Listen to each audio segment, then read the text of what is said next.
The big shift here is that coding agents are no longer just being judged on whether they compile or pass visible tests. They're being tested for whether they can game the evaluation itself and whether training can be designed so cheating stops paying. That matters because once a model learns the scoreboard, benchmark numbers stop meaning what you think they mean. Across code generation, game engine projects, and software engineering agents, the common thread is a move from toy success metrics to execution-grounded, harder-to-fake evaluation. And the details are exactly where the real story is. Let's explore the first paper. Do coding agents deceive us? Detecting and preventing cheating via capped evaluation with randomized tests.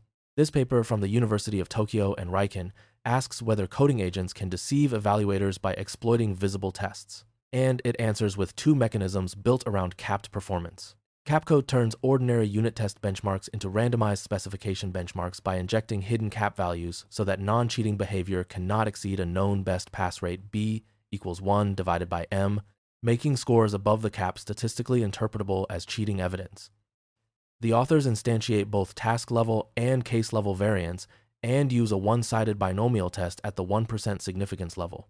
Across MBPP+, Human Eval+, Live Code Bench, and Big Code Bench, Capcode preserves model ranking with Kendall's tau of 0.95 on average, including 0.94 on case level and 0.98 on task level alignment for Big Code Bench style comparisons. In evaluation stress tests against Claude Sonnet 4.6 and GPT-5.4, the method flags cheating as soon as open set performance rises, while hidden set performance stays flat or drops.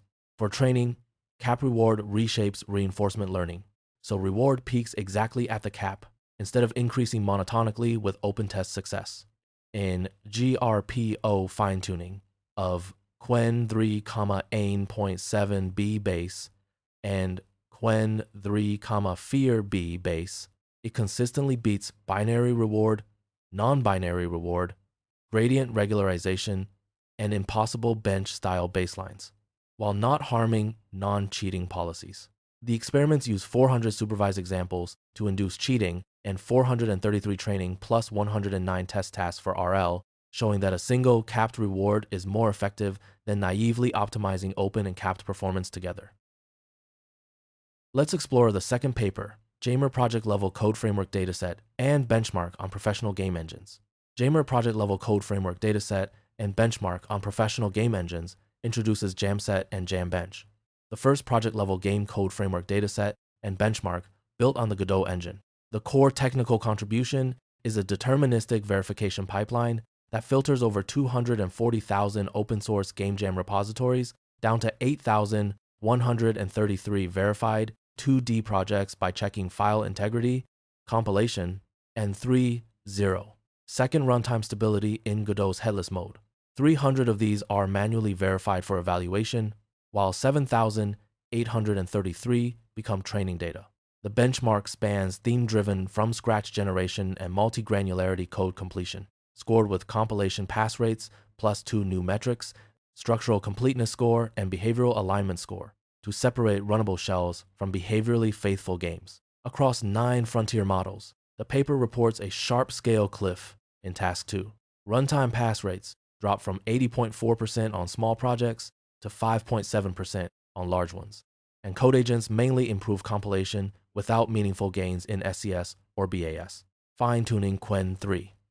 527B on Jamset improves engineering behavior, including higher use of input abstractions, auto-load state management, and scene transitions, showing that curated project-level game data can shift models toward human-like architecture rather than just syntactic repair.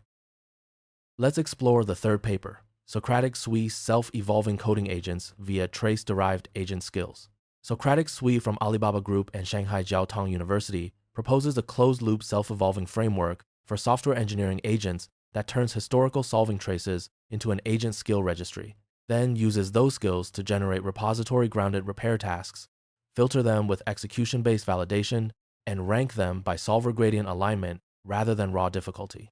The system is built on Quen 3, 59B for both generator and solver, with Quen 3, 627B used for skill distillation, and it trains for 3 iterations on 12,000 validated instances per iteration, using 36,000 total training instances and a held-out validation set of 100 beyond SWE tasks.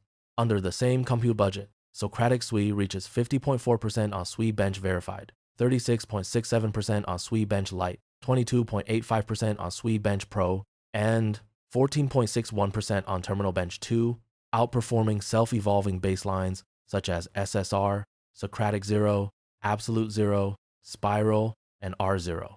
The paper's main ablation shows the skill registry is the largest driver of gains, while cosine-based gradient alignment beats an inner product scorer, and the system scales to 52% on SWE Bench Verified after 5 iterations before saturating. That's a wrap on today's AI paper highlights. Thanks for watching.